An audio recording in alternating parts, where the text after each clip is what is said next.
Assalamualaikum warahmatullahi wabarakatuh. Perkenalkan, nama saya Samsudin, NPM 213510522 dari kelas B. Saya dari kelompok 8 akan menjelaskan materi 1. Baiklah, di sini kita buka SMP Cache. Kita buka multiprosesor, main memory, dan cache. Di sini kita atur konfigurasi multiprosesor sesuai soal, yaitu memori organisasi SMP, number of processor 1, Snoopy protokol Messi, bus attribution random.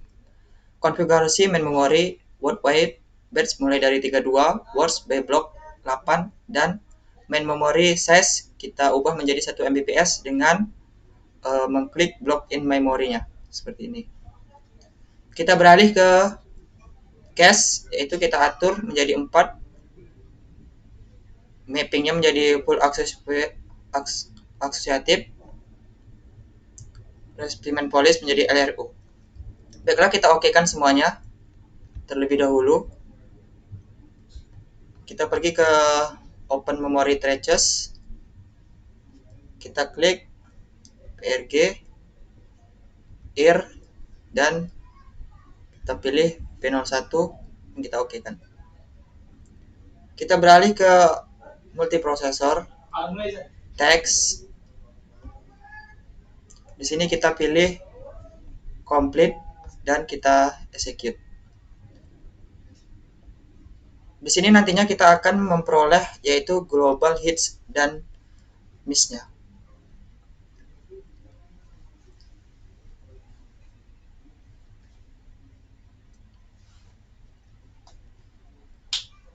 Kita tunggu beberapa saat sampai proses selesai.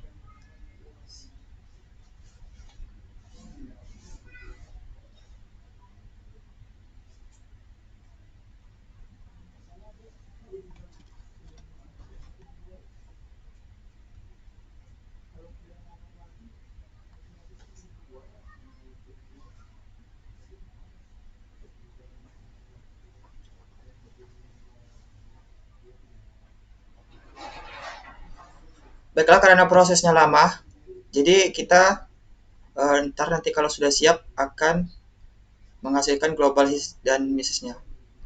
Untuk langkah selanjutnya, sama saja, kita pergi ke memory, cache, dan kita ubah sesuai soal, yaitu word break-nya yaitu menjadi 16, main memory size menjadi 1 MB, dan kita okekan. Dan langsung saja pergi ke multiprosesor, pilih text. Kita di sini pilih complete dan langsung kita execute.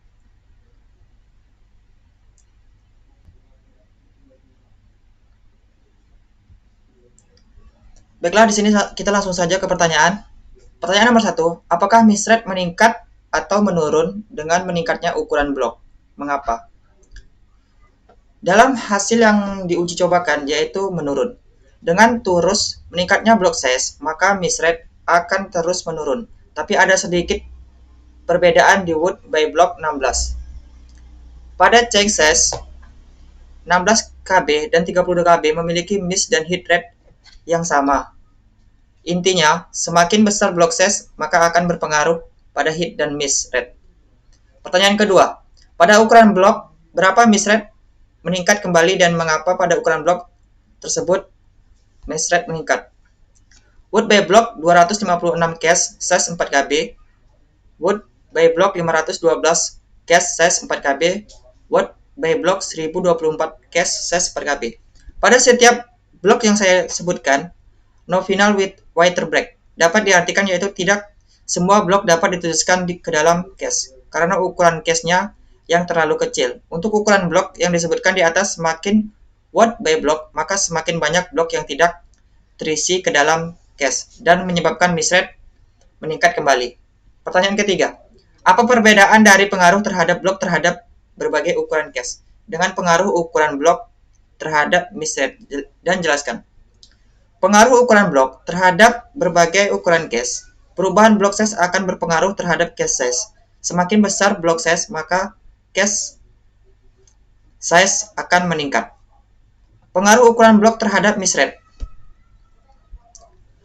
Perubahan pada ukuran blok berpengaruh terhadap misrate. Yang didapat semakin besar block size, maka misrate akan semakin kecil dan lokalitas akan semakin membaik. Baiklah, dari saya Samsudin itu untuk materi 1, untuk materi 2 dan 3 akan dilanjutkan oleh anggota teman saya. Assalamualaikum warahmatullahi wabarakatuh.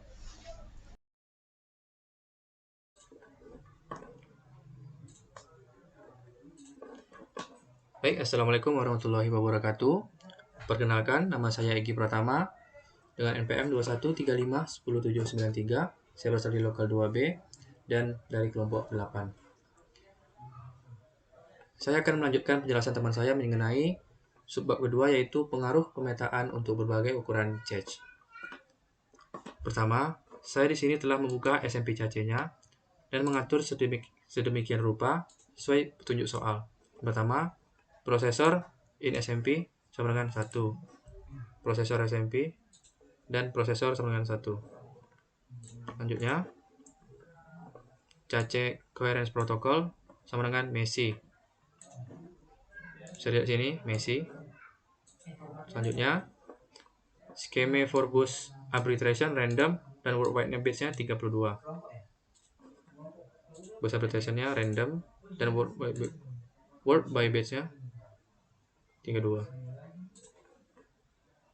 Selanjutnya, world by block sama dengan 64, yang dimana block size-nya akan menjadi 256. World by blocks 64.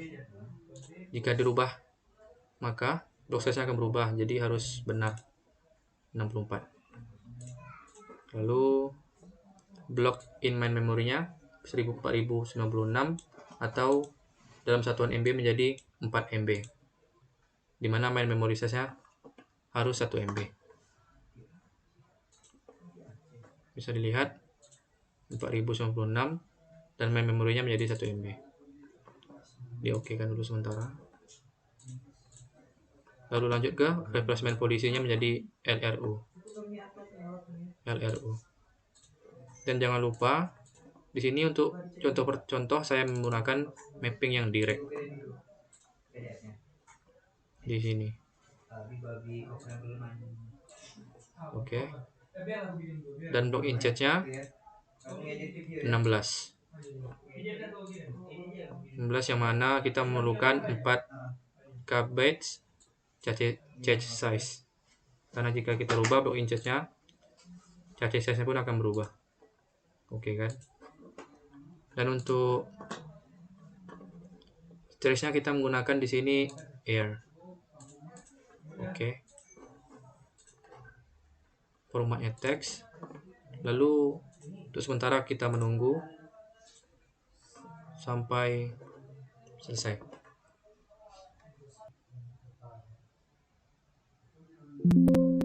Oke, setelah menunggu cukup lama, di sini dengan menggunakan mapping direct dan block in charge-nya 16, kita mendapatkan global hits and miss-nya di angka hits-nya 87,660% dan miss-nya 16,340%. Dimana sesuai dengan yang telah saya buat di PDF yang akan saya kirim. Dan seterusnya untuk block in charge 32, 64, dan 128 dengan hasil sebagai berikut. Lalu lanjut ke two-way set associative, four-way set associative, eight-way set associative,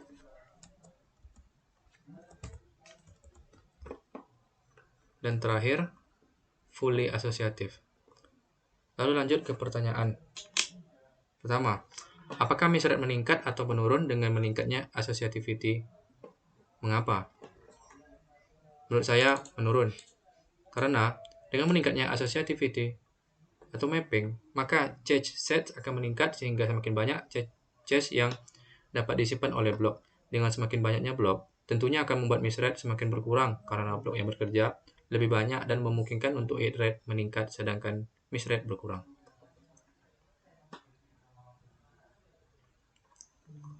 Lanjut ke pertanyaan kedua, Apakah pengaruh tingkat asosiatif meningkat atau menurun dengan meningkatnya ukuran cache?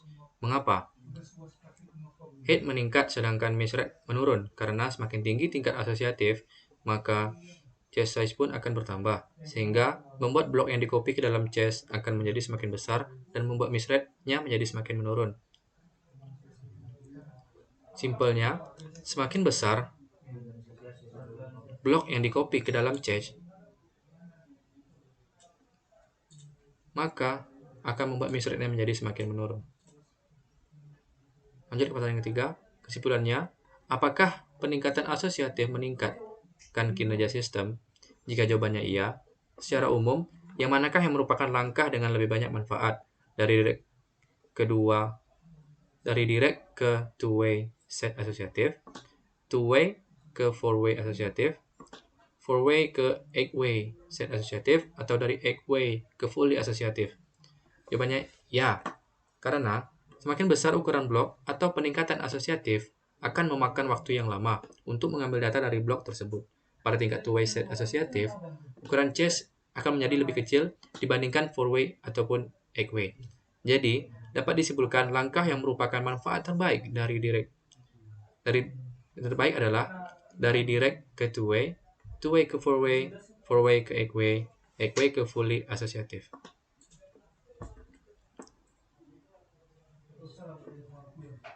Sekian, terima kasih, dan teman saya akan melanjutkan ke subbab berikutnya. Assalamualaikum warahmatullahi wabarakatuh.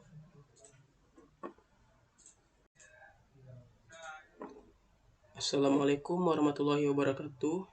Nama saya Muhammad Amar Hamdi. NPM saya 213510312. Saya dari kelompok 8. Dan pada kesempatan kali ini saya akan melanjutkan pembahasan dari teman saya mengenai SAP Catch, yaitu tentang pengaruh replacement policy terhadap misread. Untuk prosedurnya, kita akan menjalankan aplikasi SAP Catch, kemudian melakukan konfigurasi sistem dengan karakteristik yang telah disediakan.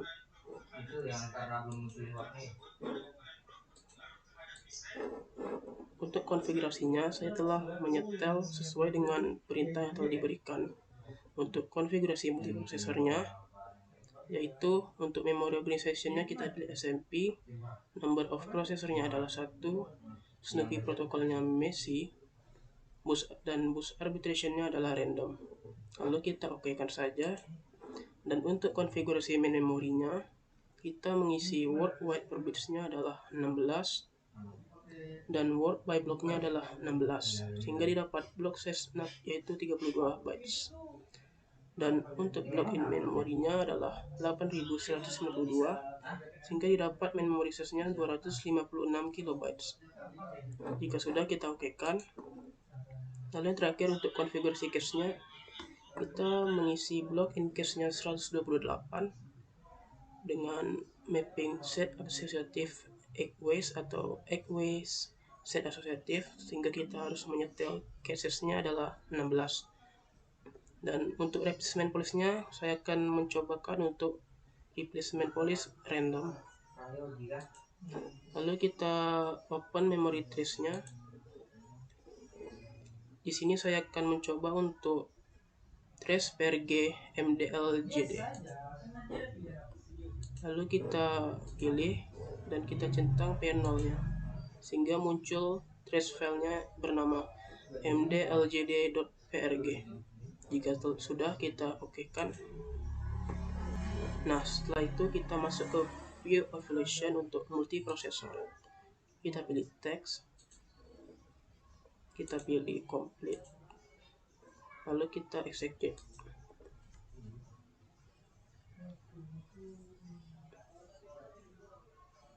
Prosesnya sudah selesai, lalu kita klik yes, oke.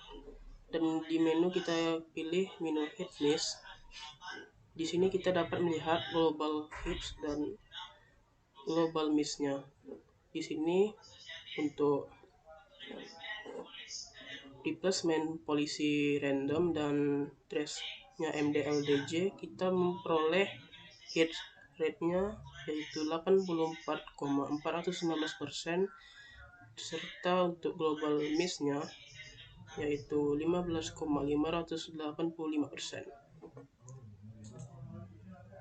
Setelah itu hasilnya pun sesuai dengan telah yang kelompok kami dapatkan untuk replacement policy random dan trace file-nya MBLJ. Dan untuk replacement yang lain dan trace file yang lain, teman-teman bisa melihat dari Word yang telah kami buat ini.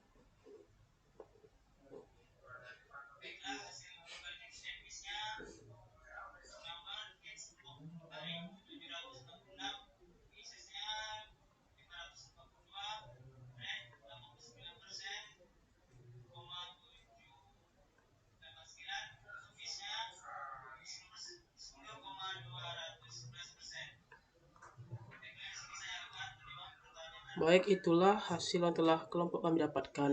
Selanjutnya kita akan masuk kepada sesi pertanyaan.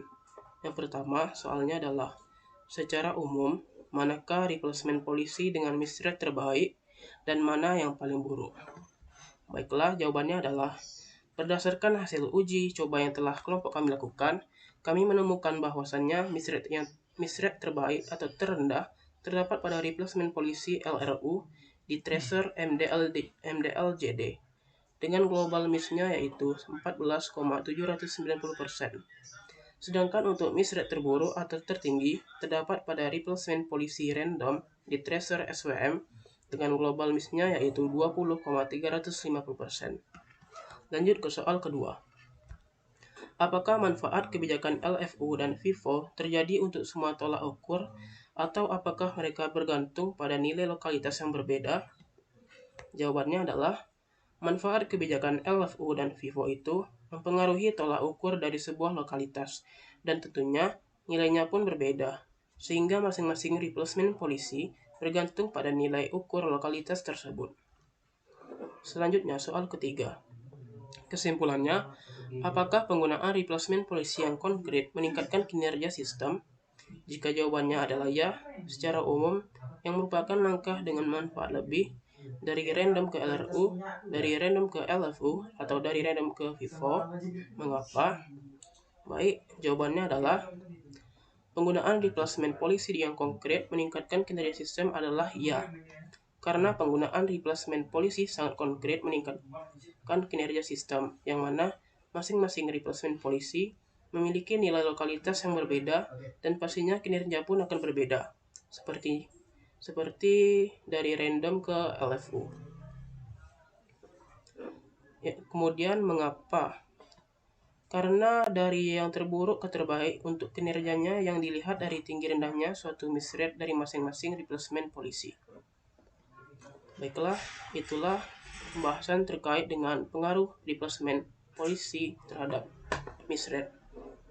Saya tutup. Wassalamualaikum warahmatullahi wabarakatuh.